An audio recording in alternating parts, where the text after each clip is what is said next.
नमस्कार, मैं हूं रजनी सिंह। स्वागत है आप सभी का उत्तराखंड के इस खास बुलेटिन में। देवभूमि में नारी शक्ति। जी हां, उत्तराखंड को पहली महिला स्पीकर मिल चुकी है। बीजेपी विधायक रितु खंडूरी अब विधानसभा की अध्यक्ष बन गई हैं। कोटद्वार से विधायक है रितु खंडूरी। कोटद्वार से कांग्रेस नेता सुरेंद्र नेगी को हराया।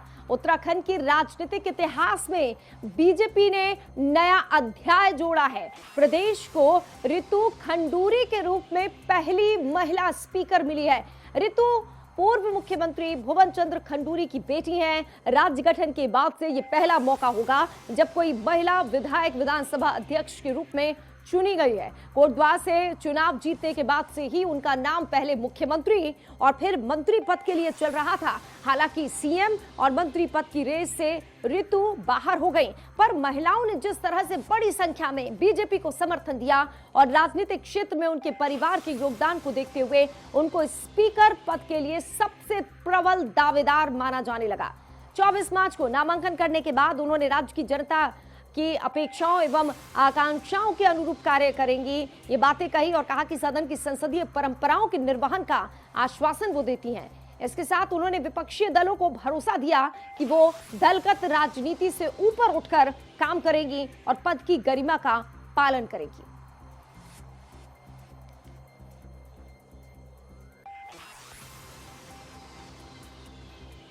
तो उत्तराखंड को पहली महिला स्पीकर मिल गई है रितु खंडूरी के तौर पर। विधानसभा का जो सत्र 29 मार्च से शुरू होगा और तब रितु खंडूरी पूरे सदन की जो है वो अध्यक्ष है, तो सदन चलाएंगी। और एक बहुत बड़ी उपलब्धि है ये, क्योंकि अभी तक उत्तराखंड का जब से गठन हुआ है 2000 से उत्तराखंड के गठन स्थापना हुई और उसके बाद से अलग होने के बाद लगातार कई मांगे की जाने लगी महिलाओं को लेकर, और अब जाकर महिलाओं को या यूं कहें देवभूमि में अब नारी शक्ति नजर आ रही है। और विधानसभा का स्पीकर रितु खंडूरी को बनाने के बाद वो पहली महिला स्पीकर बन गई हैं उत्तराखंड की, और ये गौरव की बात है तमाम महिलाओं के लिए। यहां तक कि विपक्ष की बात करें तो कांग्रेस की जो महिला नेता है वो भी बधाइयां दे रही हैं और उनका भी ये कहना है कि ये महिलाओं का सम्मान है, महिलाओं की शक्ति को लोग समझ रहे हैं। यही वजह है कि अब एक बड़ी जिम्मेदारी उनके कंधों पर दी गई है। नामांकन करने के बाद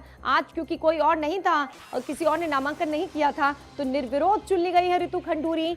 उनके पिता वीसी खंडूरी उत्तराखंड के 2 बार मुख्यमंत्री रहे हैं और कोटद्वार से उन्होंने चुनाव लड़ा और पिता के जो प्रतिद्वंदी थे जिन्होंने हराया था, उन्हें हराकर पिता की विरासत को बरकरार रखा और एक जीत दिलाई। और इस जीत का तोहफा इस रूप में मिला कि वो उत्तराखंड की पहली महिला स्पीकर बन गई।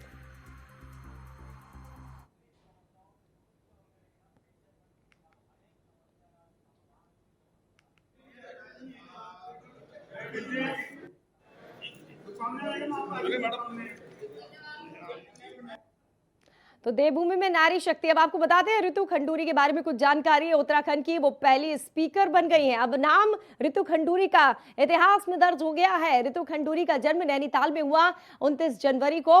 1986 में मेरठ के रघुनाथ गर्ल्स कॉलेज से उन्होंने बीए ऑनर की पढ़ाई की और रितु खंडूरी कोटद्वार से विधायक चुनी गई थी। उन्हें जब टिकट दी गई तो खूब चर्चा हुई क्योंकि सीट बदल दी गई थी उनकी।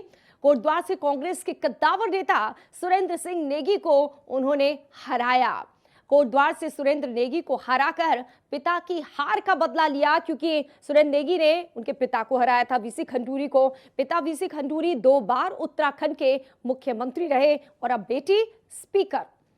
पिता वीसी खंडूरी 2007 से 2009 और फिर 2011 से 2012 के बीच में सीएम रहे। पिता के राजनीति से संन्यास के बाद पिता की विरासत संभाली रितु खंडूरी ने 2017 में यमकेश्वर सीट से चुनाव लड़ा था और जीत हासिल की थी।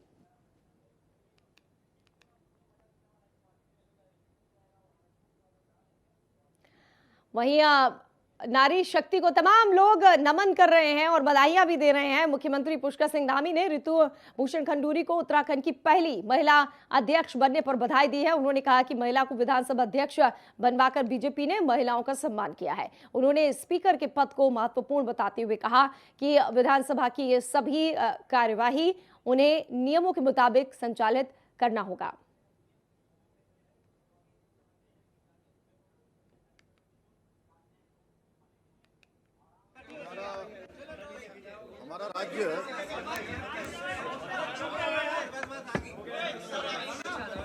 राज्य में मातृशक्ति का योगदान हमेशा से रहा है और उत्तराखंड राज्य का आंदोलन हो या उत्तराखंड राज्य के अन्य क्रियाकलाप हो, सब में मातृशक्ति का बहुत बड़ा योगदान रहा है। आज का दिन बहुत ऐतिहासिक दिन है, जिस दिन पहली महिला स्पीकर के रूप में आज रितु भूषण खंडूरी जी निर्वाचित हुई हैं।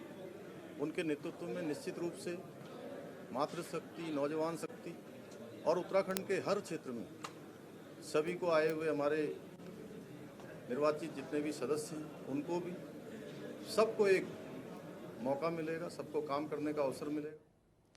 तो सिर्फ सत्ता पक्ष के लोग ही रितु खंडूरी को बधाई नहीं दे रहे हैं, बल्कि विपक्ष के लोग भी दे रहे हैं। बड़ी खबर इस वक्त, कांग्रेस विधायक प्रीतम सिंह ने भी रितु खंडूरी को बधाई दी है। उत्तराखंड की पहली महिला स्पीकर चुने जाने को लेकर बधाई दी है। रितु खंडूरी को विरासत में राजनीति मिली है, ये बात प्रीतम सिंह ने कही। कहा रितु खंडूरी के पिता उत्तराखंड विधानसभा में सदन के नेता रहे हैं। रितु खंडूरी अपने पिता के स्थापित आदर्श को आगे बढ़ाएंगी। रितु खंडूरी से तमाम सत्ता पक्ष के लोग हो या विपक्ष के लोग, बहुत ज्यादा उम्मीदें हैं। राजनीति में महिलाओं को 33% तक आरक्षण मिले, ये बात प्रीतम सिंह ने कही। महिला आरक्षण का प्रस्ताव उत्तराखंड विधानसभा में पास हो, क्योंकि स्पीकर खुद महिला है। भारत प्रस्ताव को केंद्र सरकार को भेजना चाहिए, ये बातें प्रीतम सिंह ने कही।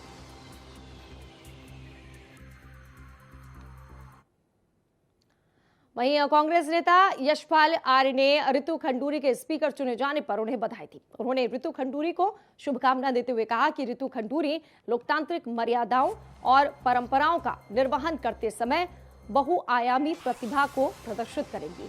नेता प्रतिपक्ष पर बोलते हुए कांग्रेस नेता ने कहा कि कांग्रेस आलाकमान नेता प्रतिपक्ष का नाम फाइनल करेगा, उसे उत्तराखंड के सभी कांग्रेस विधायक स्वीकार करेंगे। प्रदेश अध्यक्ष पर बोलते हुए यशपाल आर्य ने कहा कि कांग्रेस में जो भी निर्णय लिया जाएगा वो केंद्रीय आलाकमान की ओर से दिया जाएगा और उस फैसले का सभी को स्वागत करना चाहिए। इसके साथ वो ये कहना भी नहीं भूले कि वो अपने को किसी पद की दौड़ में शामिल नहीं मानते। निश्चित रूप से केंद्रीय नेतृत्व ने फैसला करना है, निर्णय लेना है और मुझे यकीन है कि जो भी निर्णय होगा सभी माननीय विधायकगण उस निर्णय का स्वागत भी करेंगे, उस निर्णय का सम्मान भी करेंगे और एक विपक्ष की जो भूमिका है, रचनात्मक भूमिका, उसका निर्वहन भी करेंगे। सर क्या उम्मीद? देखिए, मैं किसी के संपर्क में नहीं हूँ, लेकिन उम्मीद है कि जल्दी ही नेता प्रतिपक्ष का निर्णय हो जाएगा और सब लोग मिलकर काम करेंगे। जो हमारे अनसुलझे सवाल होते हैं, जो विधानसभा में कई विषय हैं, ज्वलंत प्रश्न हैं, जो हमारे बेरोजगारी है, पलायन है, अवरुद्ध विकास है, शोषित वंचित समाज की जो अनसुलझे जो सवाल हैं, उसमें हमें यकीन है कि वह विस्तृत रूप से चर्चा का अवसर देंगी और निष्पक्षता कायम रहेगी। और सदन तो आप जानते हैं कि नियमों से, परंपराओं से, नियमावली से संचालित होता है, निर्धारित होता है। तो मैं उन्हें शुभकामनाएं भी देना चाहता हूं और मुझे यकीन है कि वह संसदीय परंपराओं के नए आयाम स्थापित करेंगी। तो देवभूमि में नारी शक्ति और नारी शक्ति को तमाम लोग नमन कर रहे हैं, बधाई दे रहे हैं रितु खंडूरी को। पूरी खबर पर बात करते हैं। हमारे साथ इस वक्त हमारे संवाददाता अभय कैंत्रा देहरादून से जुड़ चुके हैं। अभय, उत्तराखंड इंतजार था कि पहली महिला स्पीकर मिले और आज वो ऐतिहासिक दिन है जब मिल गया रितु खंडूरी के नाम पर मोहर लगते ही। जब बिल्कुल ये भी कह सकते हैं कि उत्तराखंड में आज एक और नया अध्याय यहाँ पर लिखा गया है। बीजेपी की तरफ से जो नामांकन यहाँ पर किया गया था विधानसभा अध्यक्ष के लिए, उसमें कोटद्वार से जो विधायक है रितु खंडूरी, उनका नामांकन यहाँ पर कराया गया था और आज उसके निर्वाचन की पूरी प्रक्रिया यहाँ पर विधिवत संपन्न हो पाई है। विधानसभा में सभा सदन में सीधे तौर पर विपक्ष और विपक्ष दोनों ही दलों के विधायक यहाँ पर मौजूद रहे। सभी ने सर्वसहमति से रितु खंडूरी को अध्यक्ष विधानसभा यहाँ पर चुना है और उसके बाद सभी दोनों ही दलों के रितु खंडूरी को उनके जो उस सीट पर आसीन कराने का काम यहाँ पर किया है और सीधे तौर पर उन्हें बधाई यहाँ पर दी है, शुभकामनाएं उन्हें दी है और साथ ही अपेक्षा करिए कि जिस सदन की जो महान परंपराएं हैं, जो नियम है, उन नियमों का सही तरीके से यहाँ पर परिपालन होगा। एक सदन को जो कार्रवाई होती है उस कार्रवाई को संचालित करने का काम उनकी तरफ से किया जाएगा और न्याय निष्पक्ष होकर ये काम सदन के भीतर उनके द्वारा किया जाएगा। विपक्षी विधायकों ने भी बधाई दी और उन्होंने कहा है कि जो अभी तक के जो राज्य के जो ज्वलंत मुद्दे हैं जिन पर चर्चा सही तरीके से नहीं हो पाई है, ऐसे में उम्मीद उन्हें है कि महिला विधानसभा अध्यक्ष होने के नाते वो उन ज्वलंत मुद्दों को यहाँ पर समझेगी और उस पर सही अच्छी परिपूर्ण चर्चा यहाँ पर कराई जाएगी, जिसका रिजल्ट यहाँ पर राज्य हित में निकल पाएगा।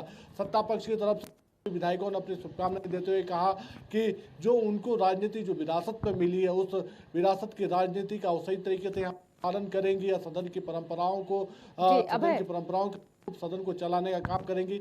और ये समझा जा सकता है कि जी अभय के बाद एक नया अध्याय तो बनाई है, लेकिन साथ में एक चीज और कही जा सकती है कि इस महिलाओं को देने के साथ साथ जो बीजेपी अब तक वादे करते आई थी, महिलाओं को आगे बढ़ाने की बात जो करते आई थी, उसमें बीजेपी अपना एक कदम और आगे बढ़ती नजर आएगी। जी, ये गाना तो खूब सुना होगा, पापा कहते हैं बड़ा नाम करेगा, बेटा हमारा ऐसा काम करेगा, लेकिन यहाँ बेटी ने ऐसा काम कर दिया कि पिता का फिर से नाम कर दिया। बिल्कुल, ये भी कह सकते हैं कि इस विधानसभा चुनाव में दो ऐसी महिलाओं को टिकट यहाँ पर दिया गया था। एक बीजेपी की तरफ से रितु खंडूरी को टिकट दिया गया था, जिसका टिकट यमकेश्वर से काटने का काम किया गया था, क्योंकि 2017 में विधानसभा यहाँ पर लड़ा था और इस बार उनका टिकट पहले यमकेश्वर की सीट से काटने का काम किया गया था, उन्हें कोटद्वार की सीट पर भेजने का काम किया गया। वो भी चुनाव से ठीक 15 दिन पहले, जब ये समझा जा सकता था कि ना तो चुनाव प्रचार प्रसार के लिए उन्होंने वो काम यहाँ पर वो करिश्मा करके दिखाया।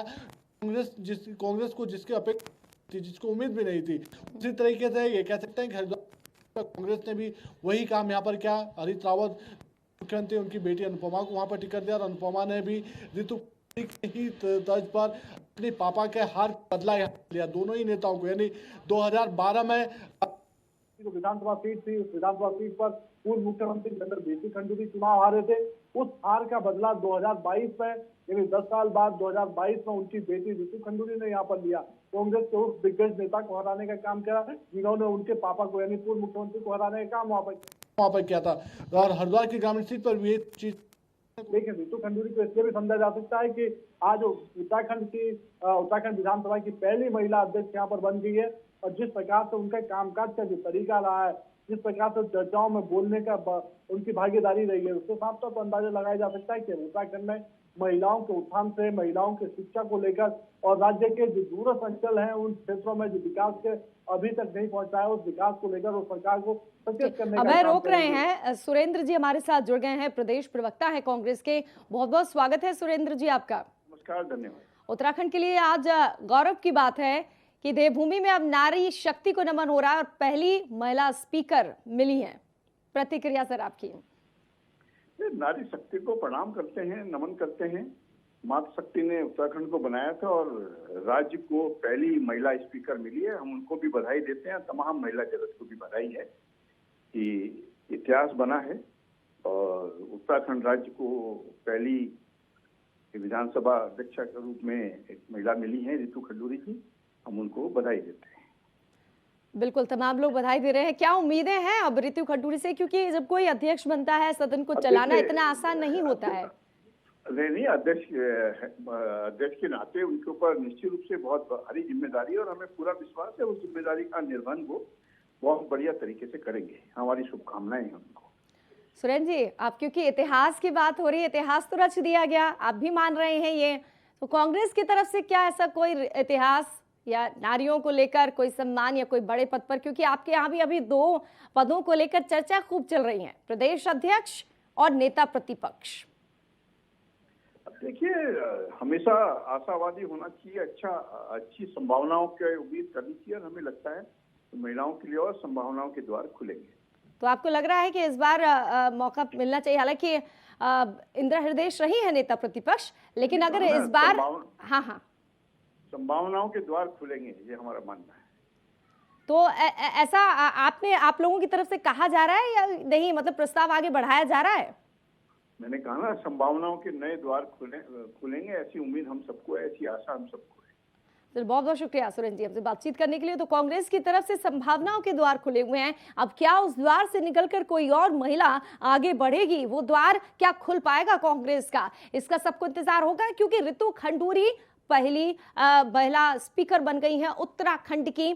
और इसी के साथ नेता प्रतिपक्ष को लेकर अब चर्चाएं चल रही हैं और कांग्रेस का प्रदेश अध्यक्ष का पद भी अब खाली है, तो उसको लेकर भी चर्चाएं चल रही है। तो क्या कांग्रेस भी कोई ऐसी पहल करेगी, इसको लेकर चर्चाओं का बाजार गर्म है। उत्तराखंड में पहली महिला स्पीकर मिली है। बीजेपी के नेता शादाब शम्स जी हमारे साथ जुड़ गए। शादाब जी स्वागत है आपका इंडिया वॉइस पर। जी बहुत धन्यवाद। बीजेपी ने बहुत बड़ा कदम उठाया और उत्तराखंड को पहली महिला स्पीकर दी है। बिल्कुल, देखिए भारतीय जनता पार्टी माननीय स्वर्गीय अटल बिहारी वाजपेयी जी की देन ये उत्तराखंड है और मातृशक्ति के संघर्षों के बाद हमें उत्तराखंड मिला। इस प्रदेश में जिस तरह से उत्तराखंड की मातृशक्ति ने दम दिखाते हुए इस प्रदेश की लड़ाई को लड़ा, मुझे लगता है कि आज उस प्रदेश को उसका असली वैभव मिला है कि मातृशक्ति से एक महिला विधानसभा अध्यक्ष उत्तराखंड को मिली है। मुझे लगता है ये उत्तराखंड के लिए गौरव की बात है कि जिन्होंने लड़ाई लड़ी उस 50% आबादी को उसका सम्मान मिला है। और मैं ये कह सकता हूँ कि बहुत बड़ी लकीर भारतीय जनता पार्टी ने खींची है और जिसका लाभ आने वाले वक्त में जो हमारी आधी आबादी है उसे मिलता हुआ दिखाई देगा। लोकसभा स्पीकर तो हमने देखा था, बीजेपी ने सुमित्रा महाजन को बनाया था और उत्तराखंड में भी उसी राह पर बीजेपी चल रही है। बिल्कुल हाँ जी, विधानसभा में जिस ताकत के साथ भारतीय जनता पार्टी ने निर्णय लिया है, मुझे लगता है कि बहुत सौम्य।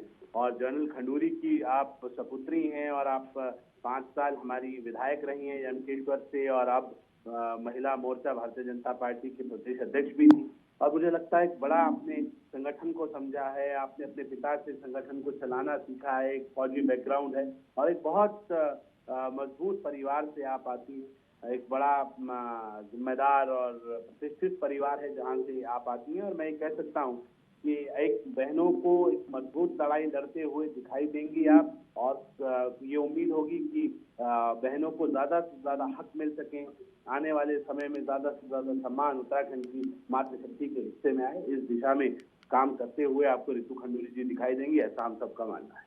और बाकी पार्टियां शादाब जी बहुत पीछे रहेगी, कहती जरूर रही महिलाओं को टिकट देने की तमाम चीजें की, लेकिन इतने वक्त तक सरकारें रही, उन्होंने कभी पहल नहीं की। नहीं, लोग बातें करते हैं, भारतीय जनता पार्टी काम करती है। इसका जीता जागता सबूत है कि हमने 33% आरक्षण अपने संगठन में रखा है कि मातृशक्ति को मिले। पहली बार ये देखने के लिए आया कि हमारी सबसे ज्यादा जो जिला पंचायत अध्यक्ष हैं, मेयर हैं, वो महिलाएं हैं। और ये शुरुआत भी हमारे ही हाथों से होनी थी, क्योंकि भारतीय जनता पार्टी एक नया इतिहास लिखती हुई आगे बढ़ रही है। जब विधानसभा अध्यक्ष भी मातृशक्ति के हिस्से में आया और हम तो ये कहते हैं वो वक्त भी दिन दूर नहीं है कि कल इस प्रदेश की मुख्यमंत्री भी एक महिला हो, इस प्रदेश की गवर्नर भी महिला हो। और हम तो बहनों को बराबर सम्मान देखिए शादाब जी, गवर्नर तो हो चुकी है, आप बिल्कुल सही कह रहे हैं, गवर्नर तो हो चुकी हैं बेबी रानी मौर्य, नेता प्रतिपक्ष भी इंदिरा हृदयेश। और ये देखिए जो इतिहास आप लोगों ने रचा है, एक नया अध्याय जोड़ दिया है, तो स्पीकर भी मिल गई। हाँ, आप ये बात सही कह रहे हैं कि अब सीएम की जरूरत है, वो आने वाले वक्त में देखेंगे कि कौन निभा पाता है। लेकिन अब उम्मीदें बहुत ज्यादा बढ़ गई है सर, 33% आरक्षण की बात होती रही है, तो प्रीतम सिंह कह रहे हैं कि ये प्रस्ताव सदन में पास भी होना चाहिए। इसकी उम्मीदें अब और ज्यादा आप लोगों से है। बिल्कुल, मैं तो धन्यवाद दूंगा प्रीतम सिंह जी का, उन्हें भी हम ही से उम्मीदें हैं कि वो कह रहे हैं कि आरक्षण पास होना चाहिए। होगा, चिंता मत करें, कांग्रेस से उम्मीदें नहीं है, कांग्रेस को नेता प्रतिपक्ष को उन्हें भी उम्मीदें हमसे हैं, तो बिल्कुल पास होगा। ये भी आएगा कि बहनों को उसका बराबर हक दिया जाएगा। और हम ये भी मानते हैं कि जो भी दिया है तो हम ही ने दिया है और आगे भी उम्मीदें प्रदेश की जनता भी हमसे कर रहा है, विपक्ष भी हमसे कर रहा है। हम उनकी उम्मीदों पे खरा उतरेंगे और ये मानते हैं, यानी सबका साथ, सबका विकास और सबका विश्वास, बीजेपी इसी कोशिश में। बहुत बहुत शुक्रिया शादाब साहब हमसे बातचीत करने के लिए। और अब देहरादून से बड़ी खबर है, उत्तराखंड विधानसभा के सत्र आहूत होने की अधिसूचना जारी हो गई है। राज्यपाल ने आहूत करने की अनुमति दे दी है सत्र को। 29 से 31 मार्च तक विधानसभा का सत्र चलेगा। ये 3 दिन का छोटा सा सत्र है, इसमें धामी सरकार का वर्तमान विधानसभा का पहला सत्र 29 मार्च से शुरू होगा और अध्यक्षता करेंगी रितु खंडूरी। राज्यपाल गुरमीत सिंह की मंजूरी के बाद सत्र की अधिसूचना जारी कर दी गई है। विधानसभा सत्र 29 से 31 मार्च तक चलेगा। इसकी शुरुआत मंगलवार 29 मार्च को राज्यपाल के अभिभाषण के साथ होगी। इसमें 30 मार्च को अनुपूरक बजट पेश किया जाएगा, जबकि 31 को बजट पारित किया जाएगा। राज्य का पूर्ण बजट जुलाई में प्रस्तावित है। पहले सत्र का आयोजन 28 मार्च को होना था, पर 26 मार्च को राष्ट्रपति उत्तराखंड आ रहे हैं। इसको ध्यान में रखते हुए विधानसभा सत्र को एक दिन आगे बढ़ा दिया है। और इस पूरी खबर पर बात करते हैं। हमारे साथ हमारे संवाददाता अभय कैंत्रा जुड़ चुके हैं देहरादून से। अभय, क्योंकि अब स्पीकर तो चुन लिया गया है रितु खंडूरी को, और स्पीकर जो है अध्यक्षता करेंगी, विधानसभा की कार्रवाई संचालित करेंगी, तो अब इसको लेकर और क्या जानकारी 29 से 31 मार्च तक क्या कुछ रहेगा खास विधानसभा के सत्र में?